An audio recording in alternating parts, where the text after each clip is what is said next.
Hey there! Have you ever run into a peculiar problem while working with C++ strings?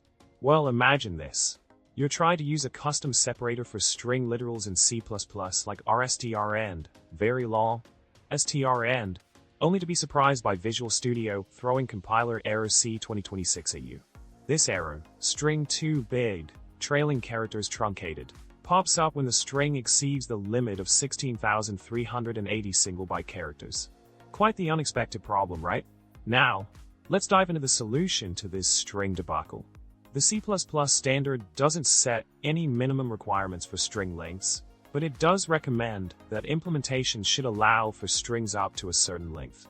In this case, MSVC's limitation specifically pertains to pre-concatenated string lengths, the number of bytes you can store between quotes. Therefore, if you're looking to store extensive binary data as a string, you'll need to explore alternative methods.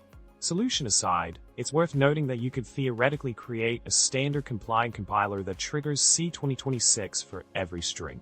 However, the likelihood of such an implementation gaining traction in the market is pretty slim. In the world of programming, the standard doesn't need to explicitly forbid impractical or malicious implementations. The community and market tend to weed those out naturally. In summary, when it comes to handling lengthy strings in C++, remember that while there's no set minimum length guaranteed by the standard, certain practical limitations, like MSVC's pre-concatenated string length restriction, may impact your coding adventures. With that said, I hope this insight into C++ string quirks has been enlightening.